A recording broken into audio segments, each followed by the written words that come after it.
Muchas gracias a todos, en especial muchas gracias, magistrado, por su presentación. Muchas gracias también al Tribunal, al Poder Judicial del Estado de México y al Consejo, Colegio de Abogados Colegio y Asociación de Abogados del Estado de México.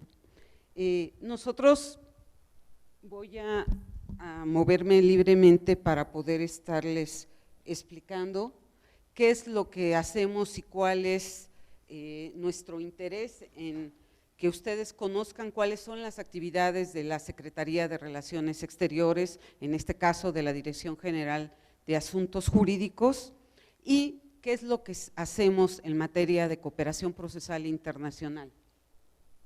La Dirección General de Asuntos Jurídicos es autoridad central designada por 9 tratados internacionales. ¿Qué hace una autoridad central? La autoridad central recibe toda la documentación que proviene de autoridades jurisdiccionales o parajurisdiccionales de un país miembro de estas convenciones, nos lo hace llegar a nosotros revisamos que estén cumplidos todos los requisitos de forma, no de fondo, porque no interpretamos la ley extranjera, solamente revisamos que cumpla todos los requisitos, lo enviamos a la autoridad jurisdiccional mexicana para que el juez mexicano determine o no la procedencia de ese exhorto. E igualmente, los jueces mexicanos nos hacen llegar todos los documentos de las comisiones rogatorias consulares o exhortos o cartas rogatorias y nosotros las hacemos llegar a las autoridades extranjeras que correspondan, igual previa revisión. Vamos a revisar en este caso, en esta oportunidad, las convenciones en materia de obtención de pruebas y las convenciones sobre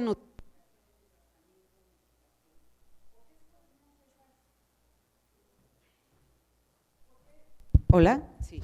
¿Por qué escogimos para platicar con ustedes respecto a estas convenciones internacionales? Porque son las que son más utilizadas frecuentemente. Sí.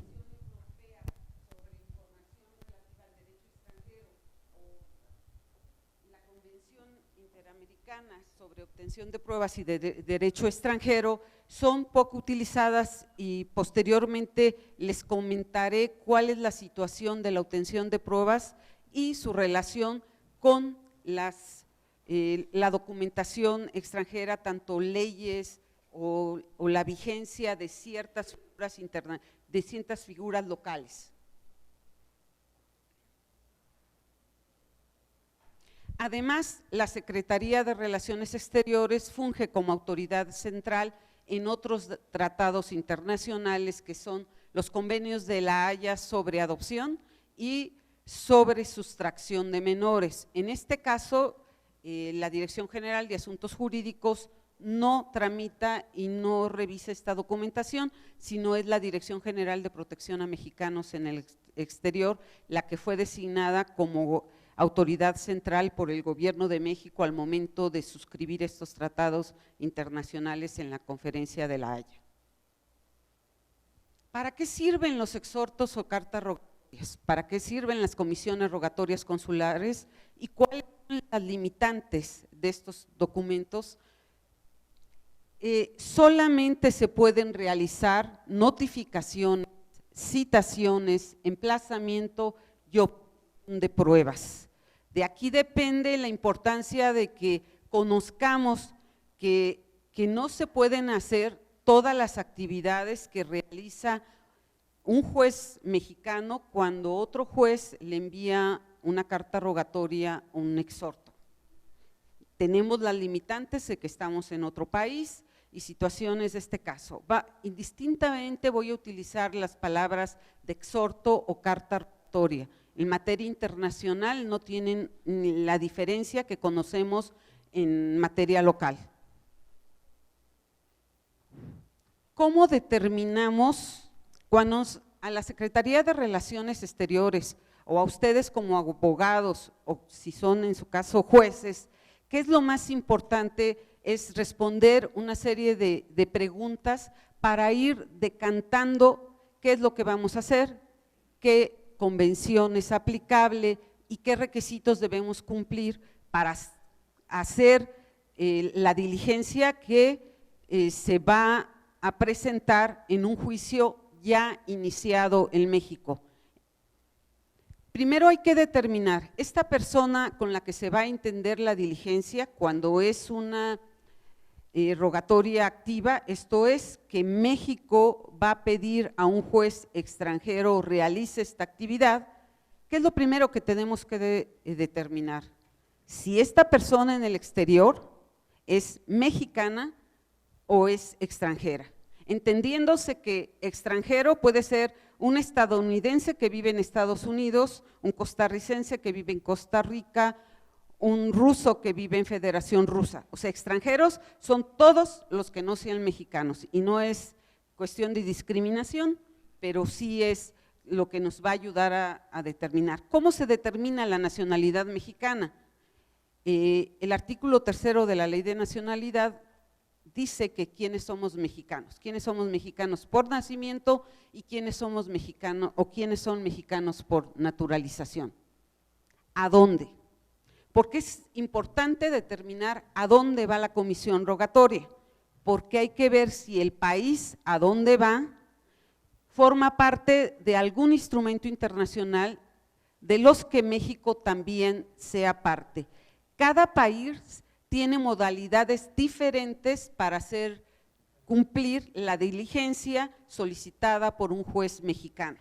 No es lo mismo enviar una carta rogatoria a Estados Unidos que enviarla a Suiza o enviarla a la Federación Rusa o a China.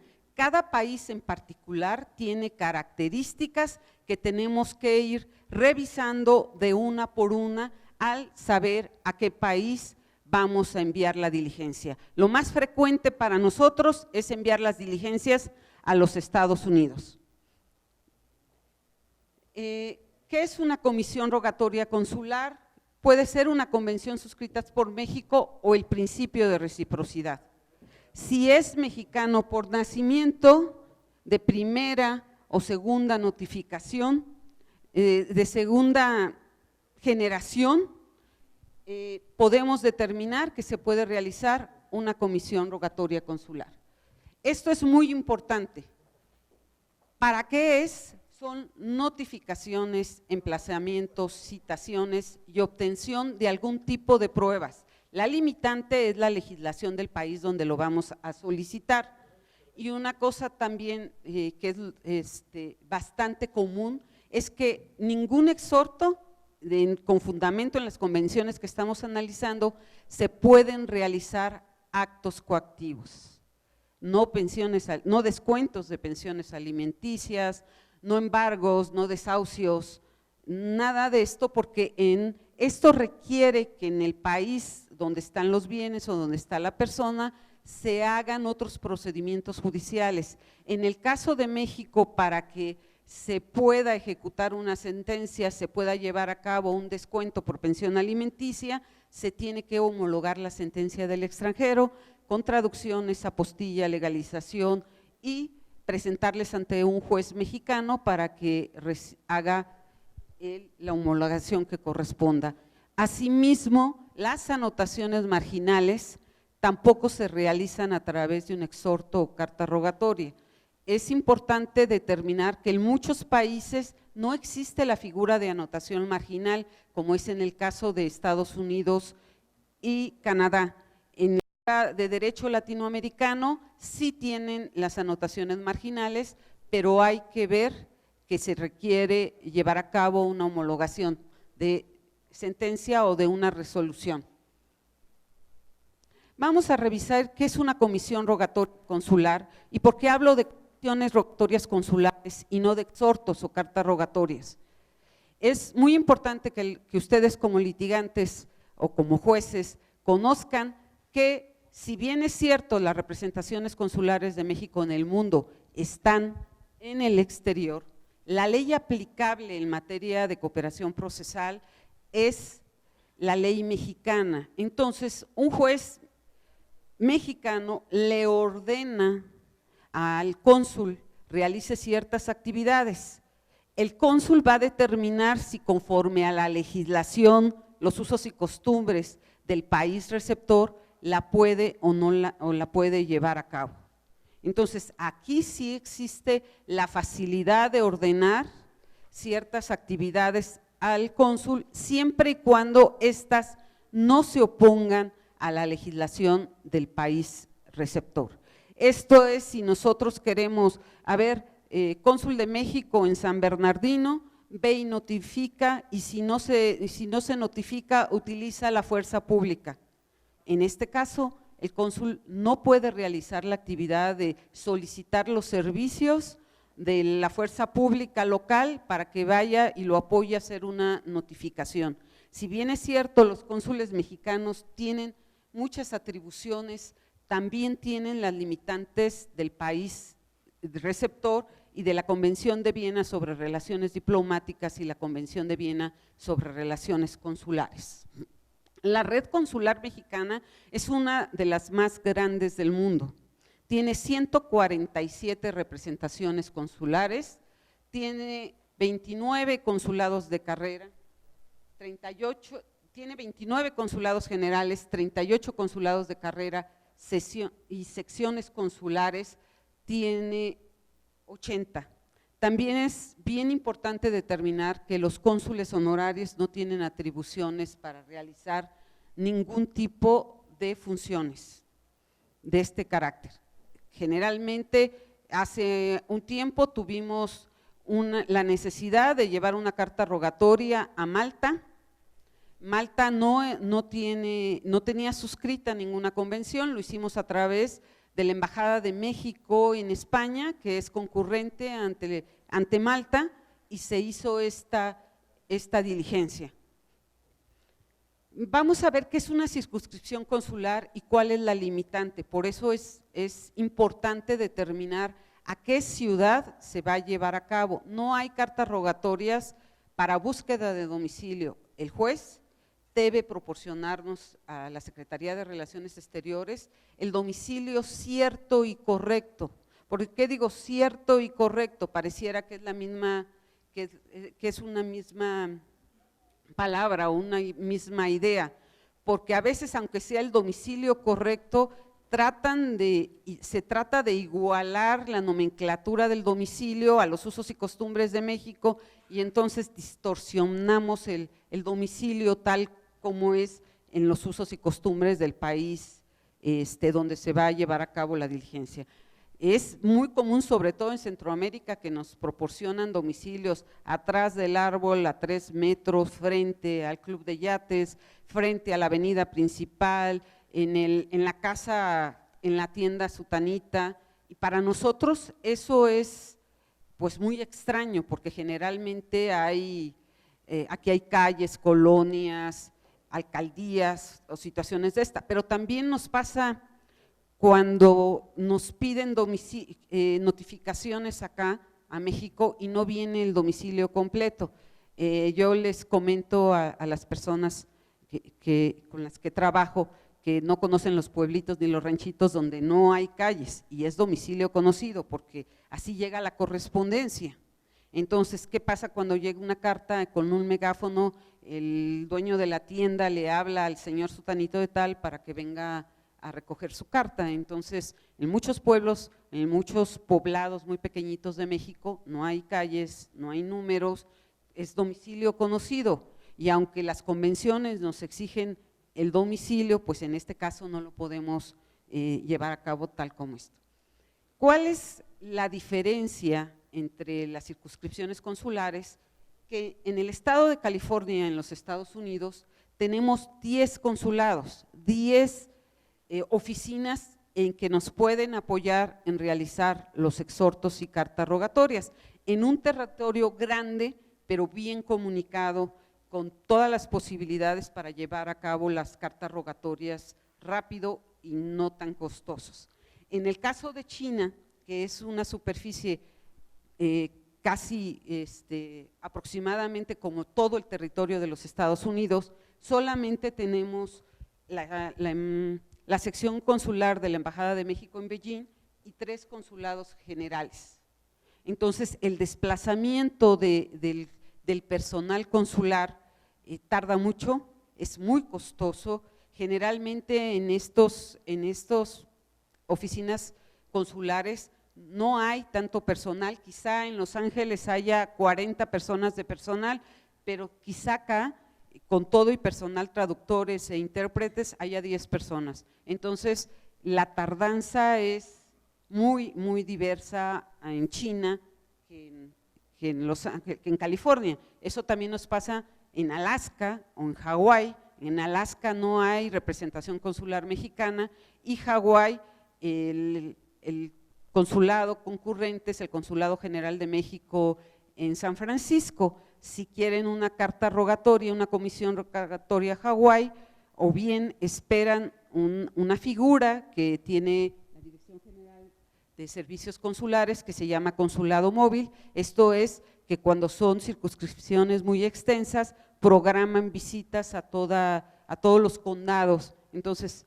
tenemos que esperar esos tiempos. No es, si bien el cónsul de México actúa como actuario, no tiene uno la formación de actuario, 2, no tiene los recursos que le llega la carta rogatoria e inmediatamente se desplaza a realizarla. Hay que tener tiempos y ahora yo me pregunto, en Estados Unidos con toda esta situación de emergencia de las redadas, creo que hay otras actividades que se convierten en muy prioritarias para los consulados y las cartas rogatorias les llegan a las representaciones consulares de México y dicen, hay otra, ¿no? Porque sí es bastante complejo.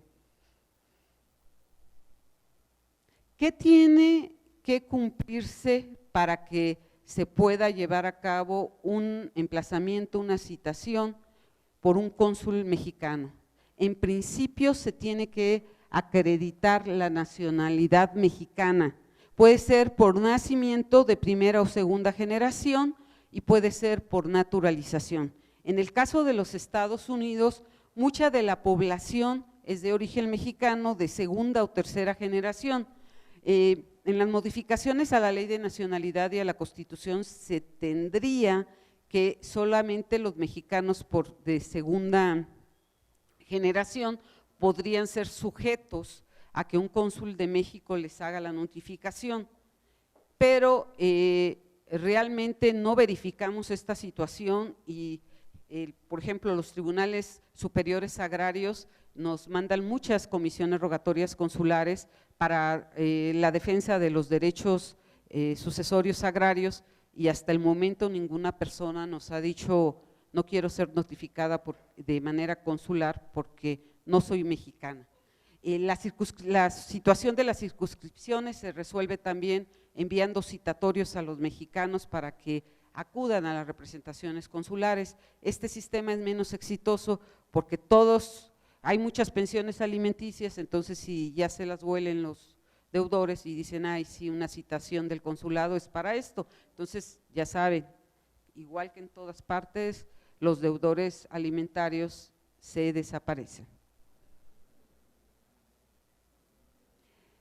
¿Cuál es el principio de reciprocidad internacional y por qué se utiliza el principio de reciprocidad internacional? Es muy frecuente, sobre todo en nuestras clases de Derecho Internacional Público, que nos platicaran del principio de reciprocidad internacional.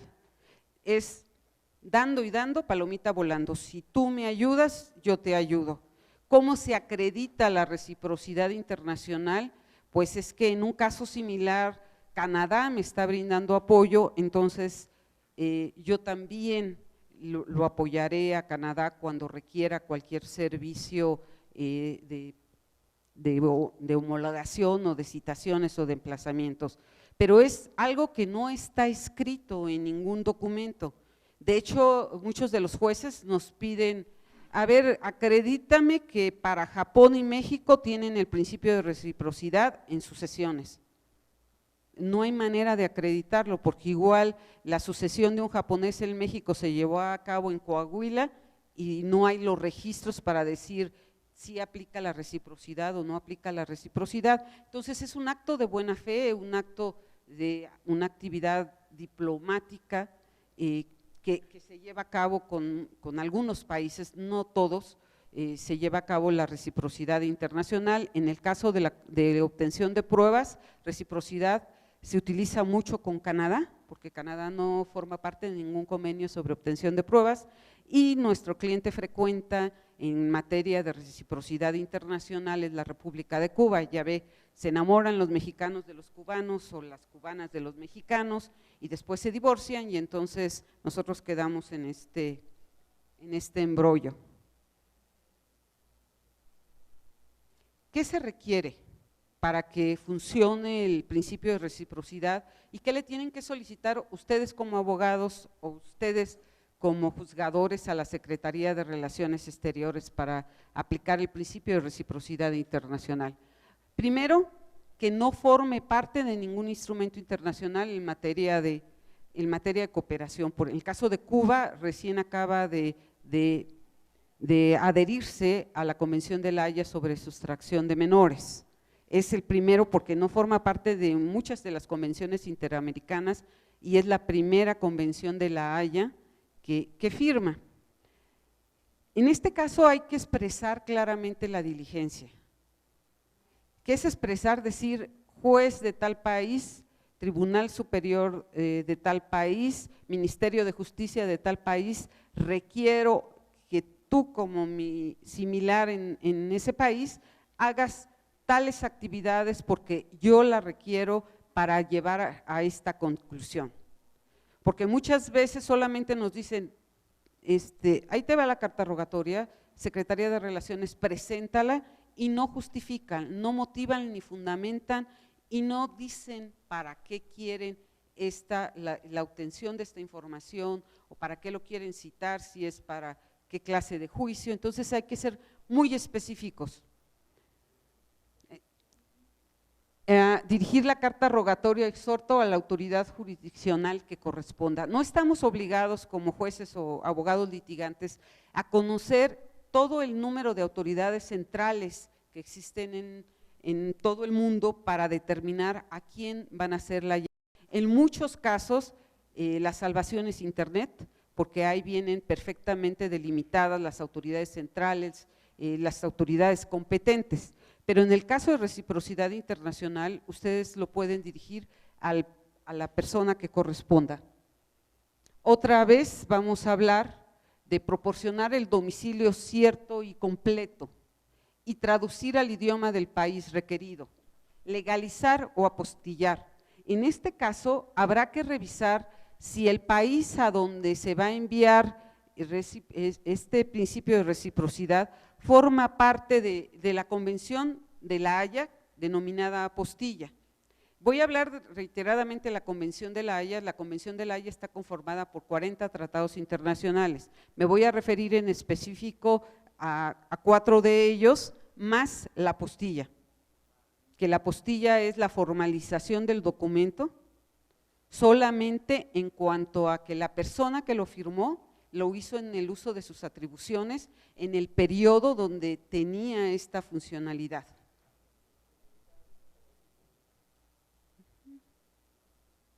Ahora vamos a revisar dos convenciones, dos figuras de convenciones internacionales. Una es la OEA, que es la depositaria de todas las convenciones interamericanas sobre diversas materias, y otra es la Convención de La Haya, de las que hablaban, que son 40 países los que forman parte, 40 tratados internacionales y la mayoría de los países forman parte de este tratado. Esta convención originalmente está pensada para países europeos, se dio origen antes de la Segunda Guerra Mundial. Ahora forman parte muchos países de Latinoamérica que nos hemos reunido varias veces para incorporar el idioma español como idioma oficial de la Convención de La Haya, porque los idiomas oficiales de la Convención de La Haya son inglés y francés. Toda la documentación que se genere tiene que estar en los formularios modelos en inglés, francés, español, y si fuera chino tendría que ir en los 4 idiomas. Español para que el juez mexicano lo firme, chino para que el juez de China lo entienda, y además inglés y francés, que son los los textos de los formularios modelos. Esto es una limitante para la cooperación procesal internacional, las traducciones. Por eso yo les sugiero que ustedes como litigantes le digan al juez que los autos que van a ser notificados o donde está impresa la citación sean lo más breve posibles. Tenemos el caso de unos documentos que se fueron a Singapur y eran 50 kilos. Y el costo lo asume la Cancillería, y además del costo es que nosotros como autoridad central tenemos que revisar texto, traducción, una semana todo el personal, no somos muchos, somos 10, estuvimos abocados a la revisión de estos documentos. Y allá el juez, no sé qué haya dicho, pero también ha de haberse desmayado cuando vio esta cantidad. Entonces hay que ser muy breves, ser muy específicos en qué documentación se pretende notificar, porque muchas veces los poderes los envían para acreditar la personalidad, cuestiones que ya están superadas en el juicio de origen y que quieren demandar y acreditar la personalidad de la persona que demandó, cuando ya el juez mexicano ya lo tiene acreditado. Para facilitar la comunicación entre las autoridades jurisdiccionales de los diversos países, en muchas de las reuniones de la Convención de La Haya, se decidió tener un formulario modelo. El formulario modelo solamente, ya cuando están solamente se ve si está tachado un cuadrito, se realizó la notificación. Si está tachado otro, no se realizó la notificación. Todos los documentos que se generen a través de las convenciones internacionales suscritas por México no requieren ni de apostilla ni de legalización.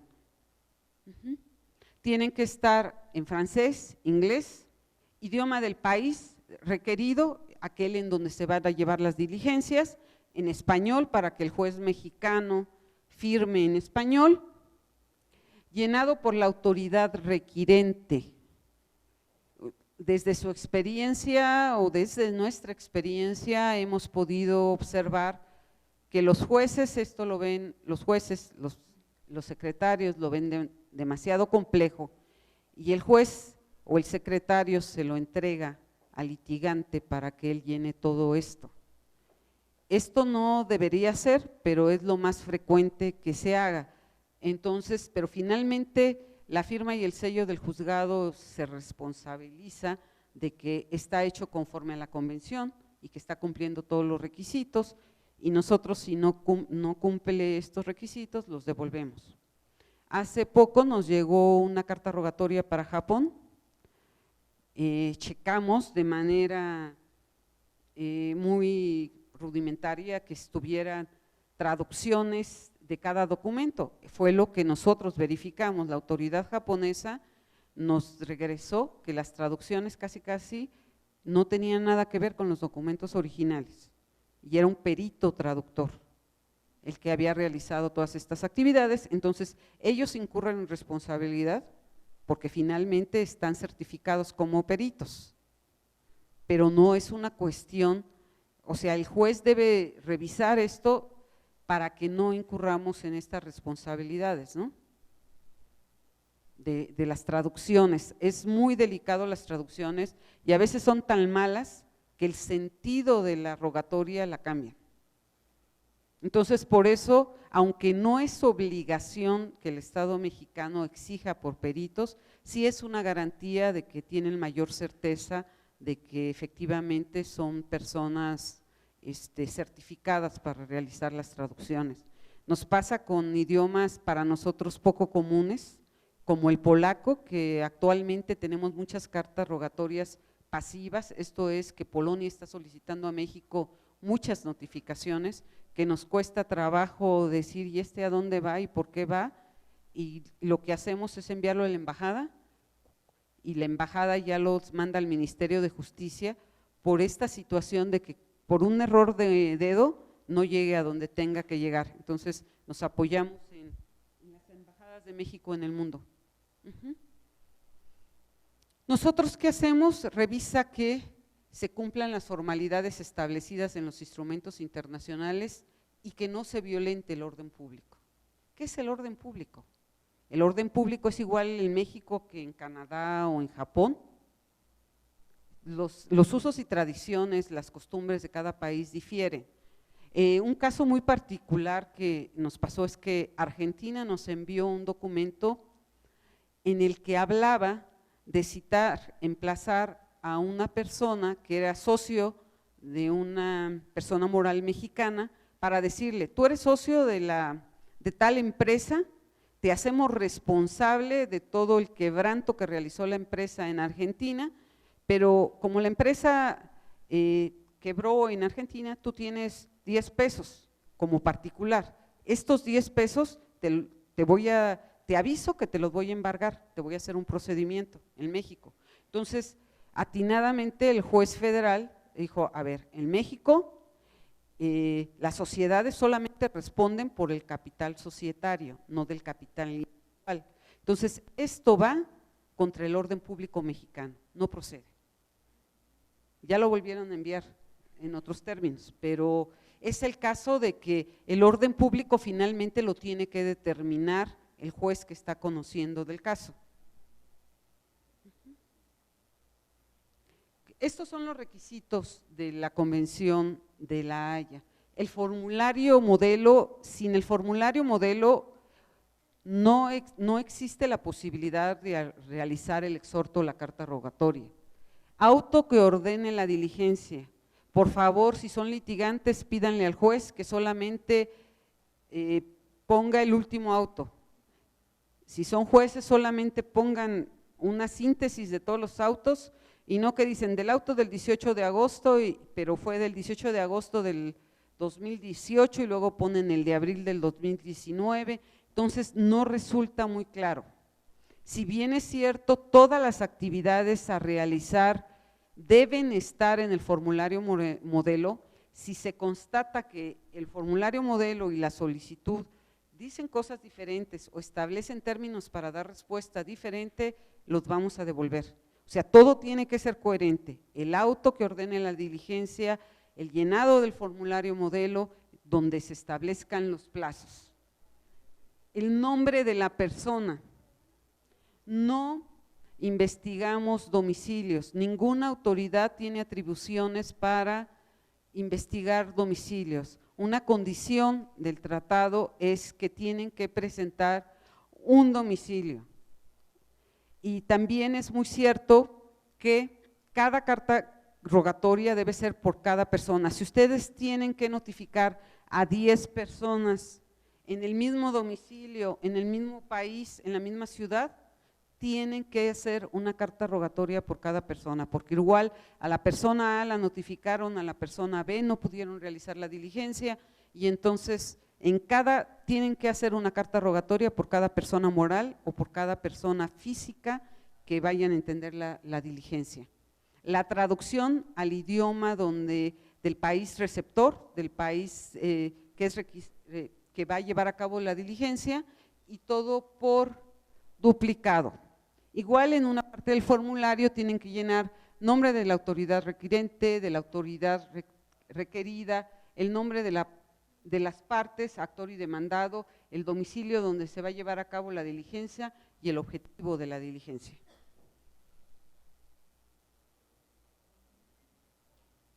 En el marco de las convenciones internacionales suscritas por México, ciertos artículos pueden tener reservas o declaraciones. En este caso, México hizo varias declaraciones. Si ustedes conocen de un exhorto que no cumple estas declaraciones, ustedes pueden reclamarle al juez que la recibió que no es aplicable. Todas las solicitudes deben llegarles a través de la autoridad central, en este caso de la Secretaría de Relaciones Exteriores. Todo documento debe venir en español. México, al suscribir la convención, dijo, si no vienen en español, no les voy a dar trámite. Los agentes diplomáticos, esto es, los cónsules o diplomáticos extranjeros acreditados en México no pueden notificar a ningún mexicano. Los gastos de la diligencia tienen que ser a cargo de los interesados. Y un principio que tenemos en todas las cartas rogatorias: aguardar para proveer. Esto es, si el juez exhortante no recibe el certificado de la diligencia o no acredita que efectivamente se llevó a cabo la diligencia que solicitó, no puede resolver en el juicio. En el caso de México. En el caso de Francia, no se requiere la notificación perfeccionada. Si el actor acredita que intentó notificar y en 6 meses no hay respuesta, lo dan por notificado. Es una situación que hemos platicado ya varias veces con las autoridades francesas, porque para nosotros es violatorio de derechos humanos, pero ellos consideran que si el actor intentó notificar y no se llevó a cabo la notificación, ya transcurrido este plazo, ya puede tomar una determinación. El certificado de cumplimiento, y tampoco en las declaraciones hechas por México, las notificaciones a través de oficinas postales o de correos no son válidas. Los Estados Unidos acostumbran mucho, por sus costumbres y tradiciones, notificar a las personas a través de correo certificado. Y una vez que lo reciben, tienen que dar respuesta. En las películas lo vemos mucho. En el caso de México, si cualquiera de sus clientes recibe una notificación postal, por favor llévenla a la delegación, si todavía hay, en esos momentos, y si no, háganlo llegar a la Dirección General de Asuntos Jurídicos para regresarla al juez, para decirle, de conformidad con la declaración hecha por México, todas las notificaciones por correo no son válidas. Y es una manera de ampararse. Recién recibí una de una señora que la están demandando, le están demandando el divorcio, y la señora llegó: ¿y qué hago con esto? Pues lo regresamos. Pero lo malo de esta señora es que hizo la reconvención y la envió por correo. Entonces, por ahí pueden pegarle de que efectivamente fue notificada. Entonces, la única posibilidad es que el abogado en Estados Unidos se ponga vivo, porque el abogado de México sí dio respuesta ad cautela. Ya se notificó, pero eso lo tendrán que hacer valer la señora. Entonces, ustedes como abogados, si alguno de sus clientes llega como papa caliente la notificación, inmediatamente háganla llegar para nosotros devolverla a la corte que hizo esta notificación. Recordemos que en Estados Unidos la corte, el abogado pueden realizar todas estas actividades parajudiciales. La Convención Interamericana es menos utilizada que la Convención de la Haya. ¿Por qué? Porque forman parte menos países. Extrañamente se elige más de la Haya, excepto en Latinoamérica, que Argentina, Colombia, Costa Rica, Panamá son los países que más la utilizan. Nosotros les damos la opción de utilizar la Convención de la Haya o la Convención Interamericana, y siempre les decimos a los jueces: puedes usar estas vías, tú decides cuál puedes llevar a cabo o no. La ventaja de la Interamericana en los Estados Unidos es que es gratis, y la Convención de la Haya cobra $95 estadounidenses por llevarse a cabo, $100 canadienses en Canadá y 100 euros en Grecia.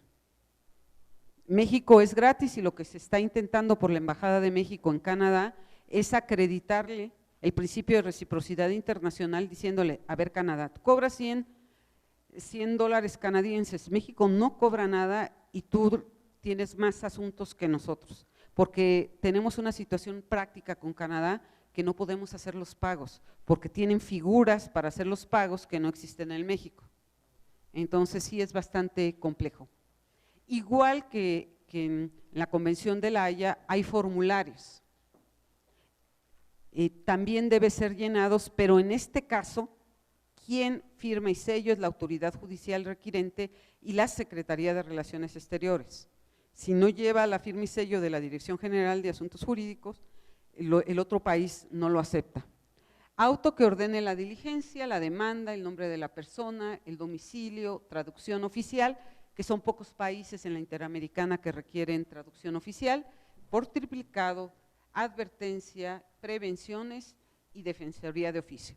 Advertencia y prevenciones es una hoja que viene en los formularios que dice, ojo, este es un documento judicial, si requieres asesoría, acude a tus autoridades locales o bien acude a las autoridades del país requirente. Ahí te pueden dar o no defensoría de oficio, o puedes alegar la causal de pobreza para que no te cobren las actividades que puede hacer un abogado de oficio en tal país, pero estas dos condiciones se advierte en todos los formularios, en el formulario de La Haya y en el formulario de la Interamericana. Le dice, ¿sabes qué? Esto es un documento muy importante, si tú no das respuesta vas a perder posesiones, familia, tal y tal, ¿no? Igual, nombre de la autoridad requirente, que generalmente nosotros lo ponemos porque sí es difícil saber específicamente a qué autoridad, la autoridad requerida, perdón, nombre de las partes, domicilio donde se va a llevar a cabo la diligencia y objetivo de la diligencia. O sea, vas a citar, vas a emplazar, vas a obtener algún tipo de pruebas y aquí también hay que ser muy, muy claros. Esta es la Convención de La Haya sobre la obtención de pruebas. Aquí hay que ser muy cuidadosos por varias situaciones. Las pruebas muchas veces requieren peritajes y los peritajes cuestan. Entonces, alguna prueba que requiera un peritaje no se va a poder llevar a cabo. Muchos países no tienen DIF. Si ustedes piden a DIF que haga estudios socioeconómicos de un niño chino, sueco, polaco, argentino, el DIF va y lo realiza. En otros países no existe la institución que es exitosa, el DIF, y que es respetada por casi todos. No existe esta de gratis te doy el estudio socioeconómico y te brindo apoyo psicológico, nada. Entonces, si ustedes piden un peritaje en trabajo social, no hay manera de realizarlo de manera directa, tendrían que contratar un perito en trabajo social en el país donde se va a llevar a cabo esta diligencia. Igual, no se hacen consultas a través de las convenciones sobre pruebas, nada de que la vigencia de tal artículo, de tal ley, porque eso requiere contratar los servicios de un consultor o de un abogado y esos cobran. Ya ven que los estadounidenses, se siente el abogado y digo, yo creo que algunos de ustedes ya también lo hacen, pone su computadora y a partir de la computadora se va generando el tiempo. Entonces, también nada de realizar investigaciones o enviar quemadores para ver qué información requiero de otro país. Aquí en este caso siempre se va a exigir que el proceso haya iniciado y que las pruebas estén identificadas. Si ustedes quieren saber si el señor XYZ tiene cuentas en Panamá y nos dice, a ver, Convención Interamericana, pregunta a las autoridades si el señor XYZ tiene cuentas en Panamá. En Panamá existen más de 240 bancos. ¿A quién le vamos a preguntar? Entonces tiene que decir, en el banco XAB, sucursal tal calle, atrás del árbol tal, cuenta aperturada con tal fecha. Tienen que especificar perfectamente qué cuenta es para que le puedan dar información.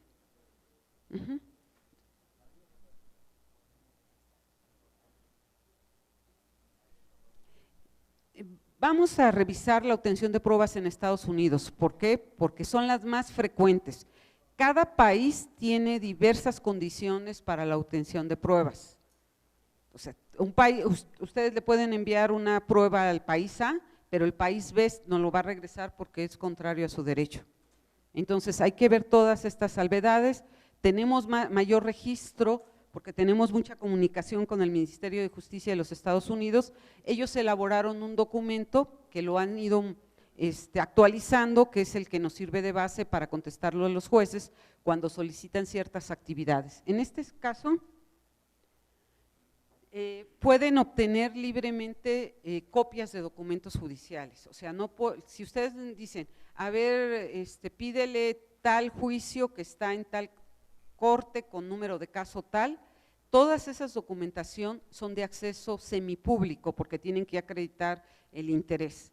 Para leyes extranjeras, también Internet, ya nos están refiriendo muchísimos países a los links. O sea, tú baja la ley de ahí y la certificas. Entonces, lo que han hecho muchos notarios públicos es que bajan la ley y certifican este texto de esta ley lo bajé de tal página web y certifico que efectivamente tal link y el seguimiento de tal link, y eso les ha valido que sí lo autoricen, porque ya la Secretaría o todas las autoridades ya no entregan leyes en materia física, y luego dicen vigencia, alcance y sentido, lo que hablaba recientemente la persona que me antecedió, que la interpretación, o sea, eso, si me mandan la ley, pues la pueden bajar de internet, pero el alcance, sentido, ¿quién se lo va a dar? Requiere la interpretación de un abogado familiarizado o docto en la ley del país donde se emitió esta ley. Entonces, no es posible que se realicen así a bote pronto todas estas condiciones. Registros de empresa, dime si tal empresa está constituida en los Estados Unidos. Esto es muy frecuente en los órganos de control de las diversas dependencias. Esto lo pueden obtener en la página web del Departamento de Estado de cada país. Por ejemplo, en el caso de los Estados Unidos, Delaware, es muy fácil constituir sociedades en este estado. Entonces, muchísimas sociedades estadounidenses están constituidas en Delaware. Entonces, entran a la página del estado de Delaware y ahí encuentran, presentan ciertos documentos, muchas veces pagan con tarjeta de crédito y entonces les genera el documento donde la empresa aparece constituida. Información sobre impuestos, ingresos, cuestiones de carácter de salud, requiere la autorización de la persona dueña de estos datos personales. Es en el caso de México igual. Tenemos que dar la autorización, por ejemplo, el SAT, si uno le pregunta cuánto gana, qué hace y tal, puede proporcionar esa información directamente a un juez. En los Estados Unidos tiene que dar la autorización el propietario de esos datos. No puede investigarse el historial de impuestos, no realizan actividades de investigación, no hacen el procedimiento que los jueces mexicanos, se desconoce el domicilio, entonces envían un oficio a Telmex, un oficio a Telcel, un oficio al SAT para tener los datos de la persona. En los Estados Unidos no hay esa posibilidad, no presentan direcciones de empleadores, propiedades, estado civil, asuntos de herencia, ni respecto a la salud, ni peritos en trabajo social o psicológico. Recientemente tuvimos el 5º taller de cooperación internacional y uno de los supuestos que vivimos constantemente es que los jueces nos piden que a través de la Secretaría de Relaciones Exteriores le soliciten a la Embajada de los Estados Unidos toda esta información. Dime la visa, dime qué fecha entró y qué fecha salió, dime si tal persona tiene o no la nacionalidad estadounidense. Estas situaciones no las podemos hacer llegar a la Embajada de los Estados Unidos, uno, porque las embajadas acreditadas en México y las embajadas acreditadas en otro país gozan de inviolabilidad, inmunidad.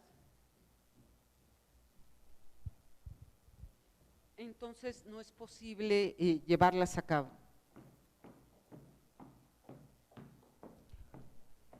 La Convención de Interamericana sobre Pruebas también tiene el formulario y las declaraciones de México, es la tramitación del exhorto, no obliga al reconocimiento de sentencias extranjeras y tiene que ser a través de autoridad central. Estos son los sitios de interés donde ustedes pueden obtener la información que les describí. También lo pueden hacer en la página de la Cancillería, que es www.cancillería.gov.mx. www.sre.gov.mx y hay un área que se llama Trámites y Servicios, ahí buscan exhortos y cartas rogatorias y ahí viene más o menos la información general. Y también en esta página, si ustedes tienen un exhorto pendiente, pueden ingresar la información de los datos completos del actor, del demandado y el número de expediente del juzgado, y con eso pueden obtener información respecto al estatus. Pues eso es todo de mi parte, muchísimas gracias por su atención. Enseñanza de mi escuela judicial, Poder Judicial Mexicano.